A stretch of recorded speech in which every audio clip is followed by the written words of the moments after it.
அகிலத்தின் அன்பான சொந்தங்களுக்கு இனிய வணக்கம்.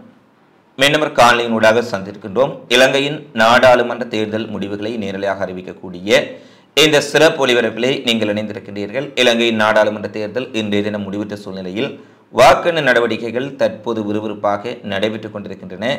இலங்கையின் அனைத்து தேர்தல் தொகுதிகளிலும் மிக கடுமையான போலீஸ் இராணுவ பாதுகாப்புக்கு மத்தியிலே வாக்கெண்ணு நடவடிக்கைகள் ஆரம்பமாகி இருக்கின்றன. அதிலும் முதற்கட்ட தபால் மூல வாக்களிப்பு முடிவுகள் தற்போது வெளியாக இருக்கின்றன. காலி மாவட்டத்தினுடைய அஞ்சல் தேர்தல் முடிவுகளை நாங்கள் பார்க்கின்ற பொழுது காலி மாவட்டத்தில் தேசிய மக்கள் சக்தி 32,296 வாக்குகளை பெற்றிருக்கின்றார்கள்.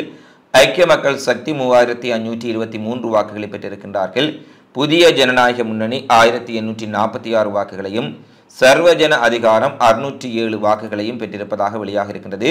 அது காலி மாவட்டத்தினுடைய தேர்தல் முடிவுகளாக தற்போது வெளியாக இருக்கின்ற சூழ்நிலையில் ரத்தினபுரி மாவட்டத்தினுடைய அஞ்சல் தேர்தல் முடிவுகளும் வெளியாக இருக்கின்றன.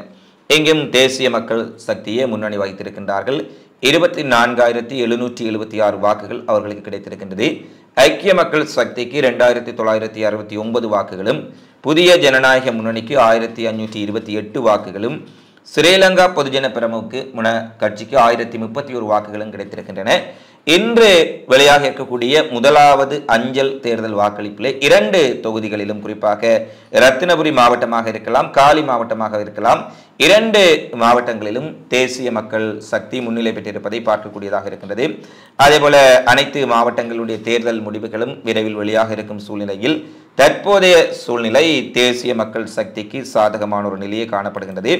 அது மட்டுமல்ல, இலங்கையில் இம்முறை நடைபெற்றிருக்கக்கூடிய வாக்குப்பதிவுகளை எடுத்து பார்த்தால் ஜனாதிபதி தேர்தலில் பதிவான வாக்குகளை விட இன்றைய நாடாளுமன்ற தேர்தலில் பதிவான வாக்குகளின் எண்ணிக்கை மிகவும் குறைந்த அளவில் காணப்படுகின்றது. அதுவும் குறிப்பாக தமிழர் பகுதிகளில் யாழ்ப்பாணம், கிளிநொச்சி மாவட்டங்களில் கணிசமான அளவில் தேர்தல் வாக்களிப்பு குறைந்திருப்பதை பார்க்கக்கூடியதாக இருக்கின்றது.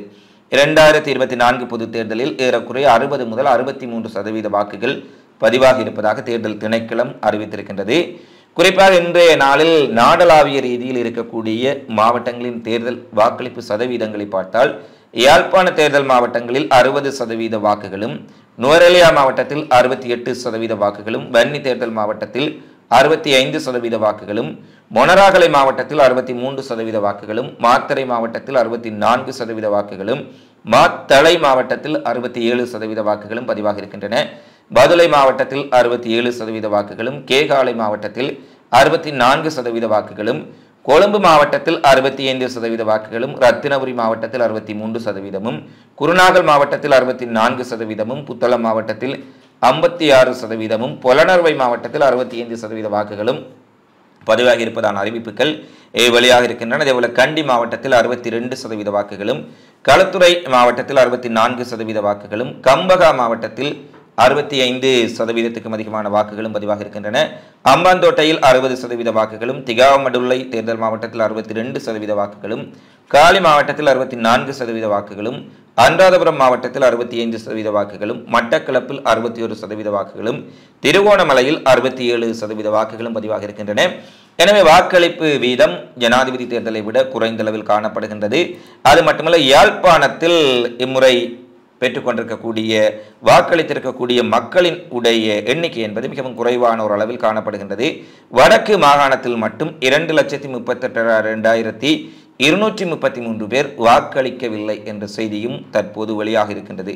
இந்த தேர்தலில் வாக்களிப்பதற்கு 5,93,187 பேர் தகுதி பெற்றிருந்தும் அவர்களில் 3,60,984 பேரே வாக்களித்திருக்கின்றார்கள் என்ற செய்தியும் வெளியாக இருக்கின்றது. யாழ்ப்பாண மாவட்டத்தில் 59.65% வாக்குகளே அங்கு அளிக்கப்பட்டிருக்கின்றமை குறிப்பிடத்தக்க விடயமாக இருக்கின்றது. அதே போல கிளிநொச்சி மாவட்டத்திலும் குறைவான வாக்களிப்பு சதவீதம் பதிவாக இருக்கின்றது. இவை தற்போது வெளியாக இருக்கக்கூடிய மிக முக்கியமான தேர்தல் முடிவுகளாக மீண்டும் ஒரு முறை காலி மாவட்டத்தின் உடைய தேர்தல் முடிவுகளை நாங்கள் பார்க்கின்ற பொழுது தேசிய மக்கள் சக்தி 32,296 வாக்குகளையும், ஐக்கிய மக்கள் சக்தி 3,523 வாக்குகளையும், புதிய ஜனநாயக முன்னணி 1,846 வாக்குகளையும், சர்வஜன அதிகாரம் 607 வாக்குகளையும் பெற்றிருக்கின்றார்கள் என்ற செய்தி வெளியாக இருக்கின்றது. அதேபோல ரத்தினபுரி மாவட்டத்தில் தேசிய மக்கள் சக்தி 24,776 வாக்குகளையும், ஐக்கிய மக்கள் சக்தி 2,969 வாக்குகளையும், புதிய ஜனநாயக முன்னணி 1528 வாக்குகளையும், ஸ்ரீலங்கா பொதுஜன பெரமுன 1031 வாக்குகளையும் பெற்றிருக்கின்றார்கள் என்பது முதற்கட்ட தகவலாக வெளியாக இருக்கின்றது.